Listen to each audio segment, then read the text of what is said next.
Welcome back once again, ladies and gentlemen, to the 1987 Supermod. I am your host, Brad Drake, and this is my AWA save at the end of the last episode. TEW crashed on me. I had been putting off doing the update. I don't know if that had anything to do with it. So I did the update, rebooted, did the update. Everything seems to be running fine. So we're logged back into the game here, getting ready to play our next tour date. And just looking through the main screen here, we see that the World's Strongest Tag League has finished, and Kuniaki, Kobayashi, and Killer Khan have won the Real World Tag League. Now, for those of you that may be in the know, there actually wasn't a Real World Tag League in '87, but just for the heck of it, I left it in the game. Actually, that might be corrected in version 7.0. You might want to check. But nonetheless, pretty cool thing that happened here. Going through the rest of the game world, there's really nothing else too exciting here to see. Nothing outstanding. That's about it. So let's move along to our tour date here. And I had to do some adjustments here with Windy City. So I am going to, we're all done. We're going to leave the game as Windy City. And we are back as Vern Gagne. Should take us directly to our tour date. It does, and we are running in Winnipeg. So we'll go ahead and make the adjustments here. We're going to go with 3,000 here, all the way up to 10,000. And offhand, I don't recall the name of the last venue that we ran, but I'm sure we'll find. I think we've been running the convention center here.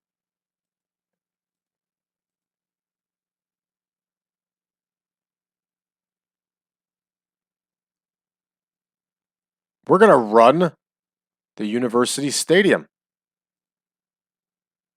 As I've read, it looks like this stadium is indoors. So we're going to go ahead and run the University Stadium. Let's take a look at our other things going on the main game screen. Backstage, it says, oh, DJ, what's wrong here? Oh, DJ Peterson had everybody happy. He created a silly game. He's a good man. All right, McDaniel's giving some advice to his protege, Derek Dukes. Same thing with Baron Von Raschke and the king of the mullet, Kevin Collins. All right, absent workers. Buddy Rose, we can pretty much write him off, and we have. And the other two usuals, Kevin Kelly's out injured.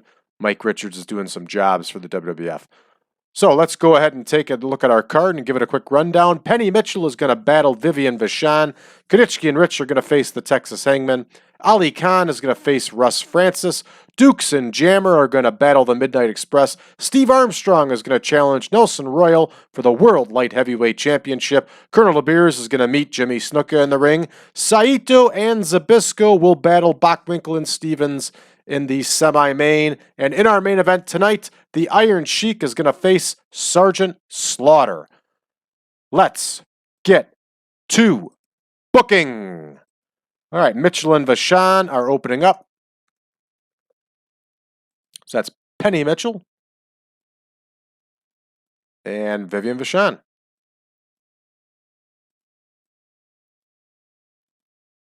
And let's see who's getting the edge in this feud.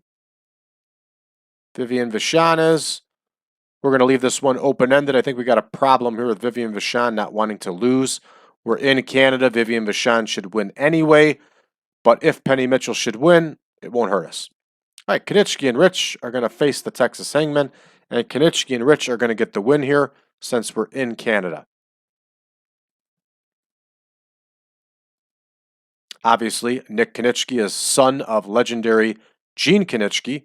And as far as I know, Nick Kiniski and his brother Kelly Kiniski were big-time amateur wrestlers, and one of them, if not both, represented Canada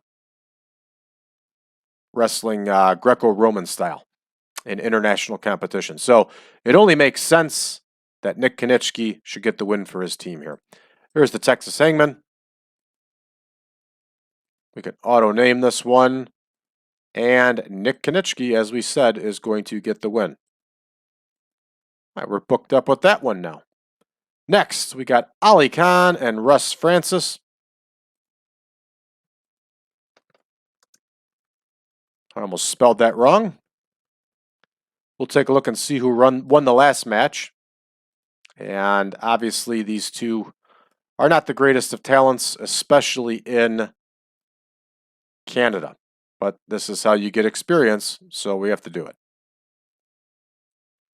All right, looks like Russ Francis got the last win. So Ali Khan is going to get the win here by manager interference. And of course, Ali Khan is a Afghan communist, and he is managed by the Arab Sheik Adnan Al-Kaisi. All right, Dukes and Jammer are going to face the Midnight Express.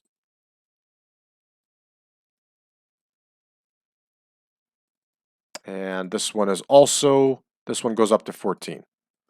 Here we go.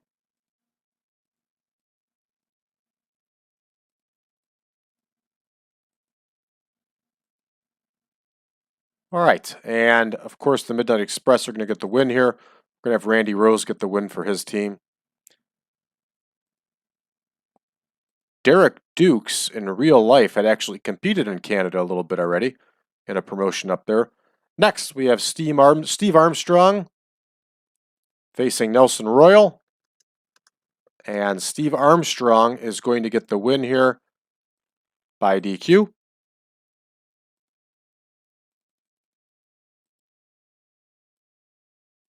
Remember, I contemplated bringing in Steve Regal to replace Steve Armstrong and chase Nelson Royal for the title, but I've decided against that. We are going to plug in Steve Regal where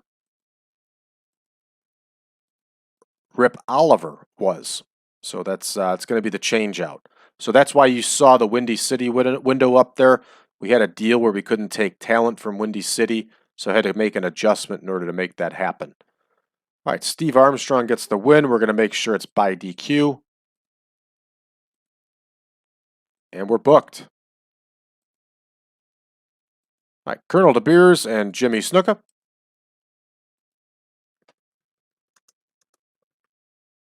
Snuka continues to refuse to lose to Colonel DeBeers. So we'll leave this one open-ended, hoping that maybe the Colonel will get the win here, although it is highly doubtful. Next, Saito and Zbyszko versus Bockwinkel and Stevens. This one goes 18. This should be a really good match and get us a really good number. Both these teams, members of these teams, are pretty darn popular in Canada. So let's take a look and see. Saito and Zbyszko got the last win. So we're going to have Nick Bockwinkel get the win here on this one. And in our main event, we're going to have him go 30 minutes here. Of course, it's going to be the Iron Sheik versus Sergeant Slaughter. I think Slaughter won the last one, but we'll take a look here. We'll do whatever it takes to keep this feud going. And let's take a look here at Sergeant Slaughter.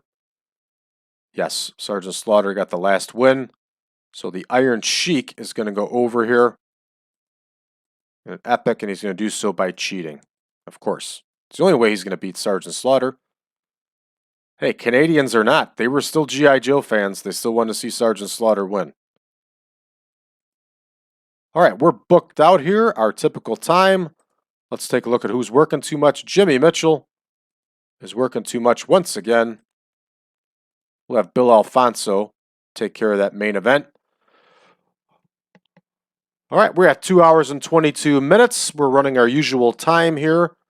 And let's go ahead and start the show. All right, and you see that? No red text of doom. Vivian Vachon gets the win with that power bomb. Very nice score. Kiniski and Rich get the win here with a double back suplex over the Texas Hangmen. And the man from Canada gets the pinfall for his team. Let's take a look here and see if what the takeaways are. And it is the typical takeaways, but there are quite a few bonuses here for chemistry, tag experience, and all that good stuff. Excellent. All right, next match. I'm very happy with that 50 overall. Very low score as predicted. Ali Khan gets the win with the power slam over Russ Francis, and of course, Sheik Adnan LKC cheats to help his man win. There's our takeaways, our knockoffs there. I still don't understand this penalized for chemistry fades due to manager. If anybody knows or understands what that one means, let me know, because up here we're getting a bonus for managerial chemistry and managerial help. So I can't say I quite understand what's going on over there with that. All right, here we go. The Midnight Express get the victory again over Dukes and Jammer, and Dukes and Jammer continue their tour of learning against a very, very good tag team. Our typical takeaways, exactly what we expected, bringing down the score of the match. All right, Nelson Royal loses to Steve Armstrong by DQ. Steve Armstrong obviously does not win the title. This one gets a pleasant 55 overall. I'm glad to see that. Let's see what the knocks are. All right, so just a little bit here, just inexperience on Steve Armstrong's part, and Nelson Royal is obviously getting a deduction for his age. Colonel DeBeers versus Jimmy Snuka. Jimmy Snuka gets the win with the Superfly Splash. We only get a 68 overall. Jimmy Snuka only scores a 72. That is very disappointing. I was hoping for a better score, especially here in Winnipeg from these two, but we'll have to find out what's going on. Next is our semi-main. There's the big score we were hoping for. Ray Stevens only gets a 57 in Winnipeg. You got to be kidding me.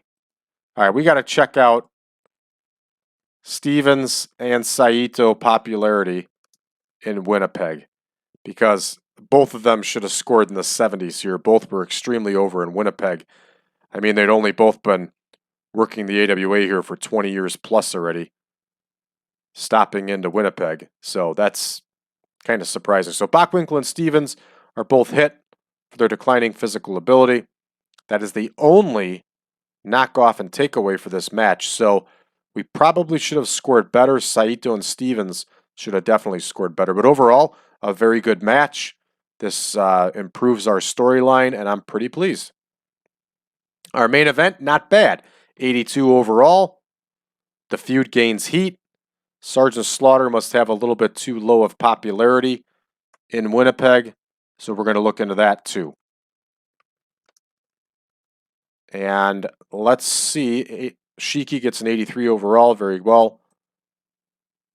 What do we got? There are no knockoffs, so obviously this is a popularity issue, and we'll look into it. But 82 overall for our main event, pretty impressive. I think we're going to get a gain here, everybody, in Winnipeg. And we do. Score a 79 overall, we get a gain. The Iron Sheik gets pointed out here. And Nick Bockwinkel and Nick Kiniski get pointed out also. Nick Kiniski had a good match. We're going to compliment him on a good performance. Bockwinkel on a great performance. And Sheik on a great performance. We're going to make that speech. The Iron Sheik is pleased. Nick Bockwinkel is pleased. And Nick Kiniski is pleased. Nick Kiniski should be more than pleased because he's not a very good wrestler.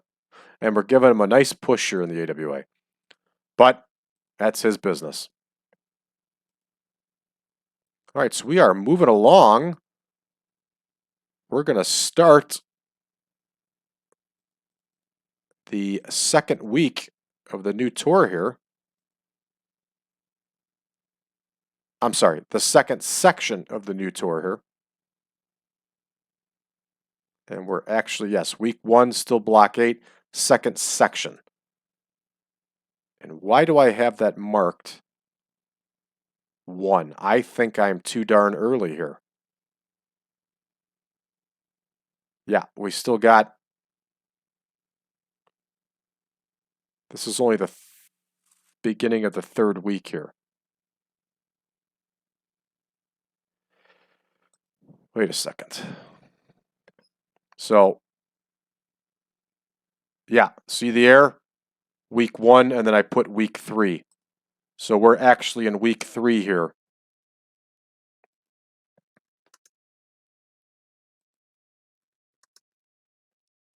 So this is 122, 123, 120. Damn it. Wrong one. 124. This is why you double check and go through this. It's very easy to screw up spreadsheets, I'm telling you. Just for this reason is exactly why you go through this. See that? Screwed that up again. 127. So then this is now December, week 4. Okay. Got this fixed up. And then this becomes January, week 1.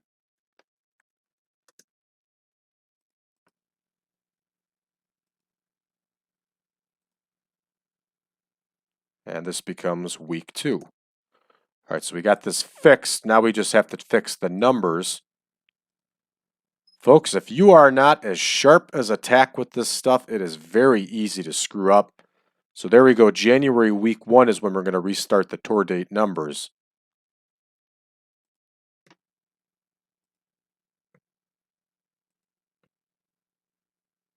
So there we go. We got that figured out now and all set. So this is our next tour date. We'll begin week 3.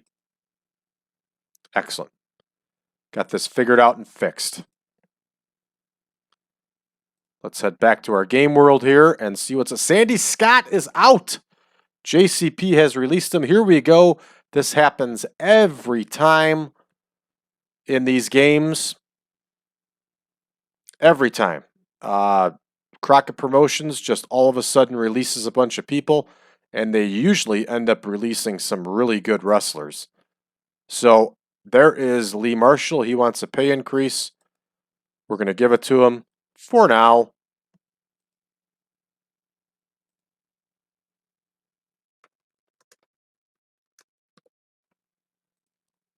All right, let's see what our mail says. Alan West is out. Hector Guerrero is out from Jim Crockett Promotions. Let's take a look at who else here. Ricky Lee Jones, who's also known as Robert Gibson's brother, Ricky Gibson. Hey, check that out. Buddy Rose has got a catchphrase. Everybody's got a catchphrase in this save. Frank the Tank Melson, who they stole from Windy City Promotions. He's been released from JCP, so hopefully he heads back to Windy City.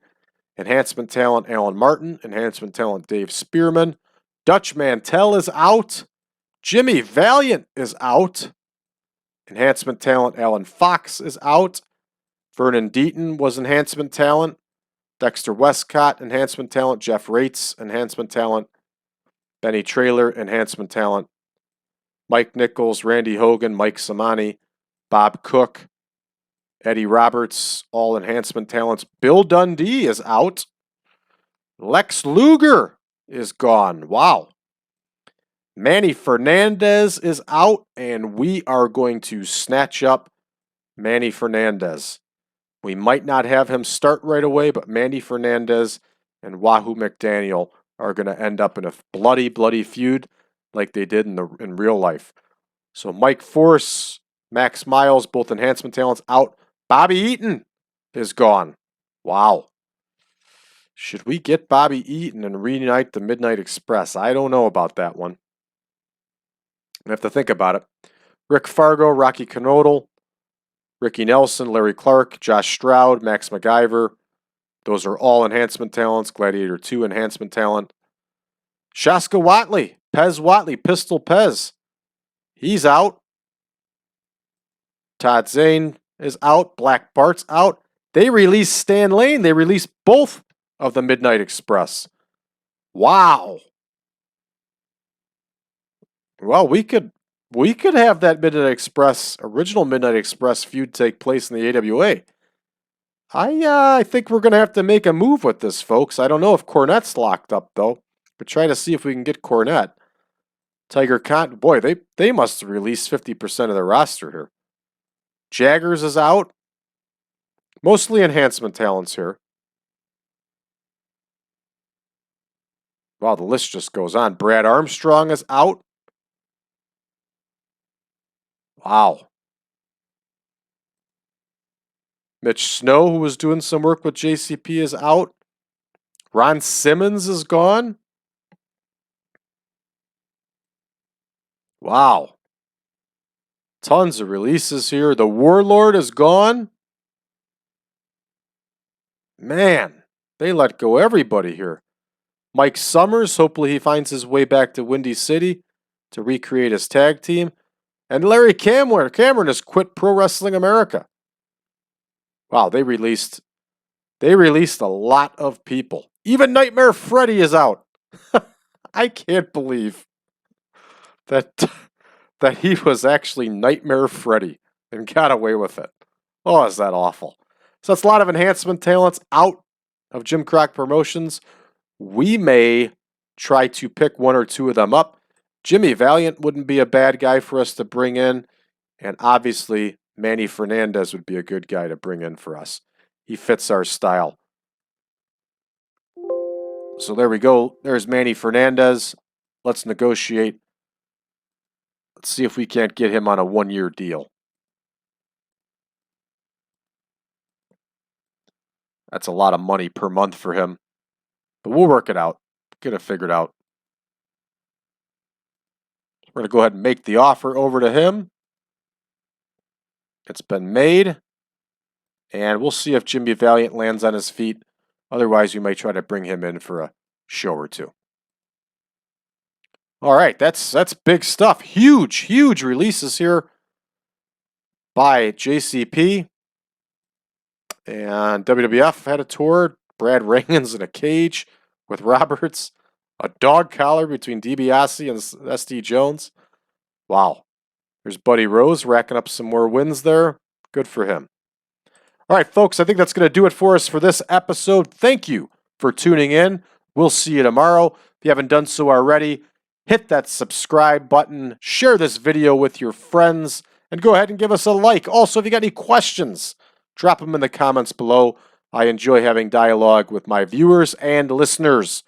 Also, facebook.com/groups/1987supermod. Join us. Talk to us about your save. Talk to us about the supermod. We grow every day in that group.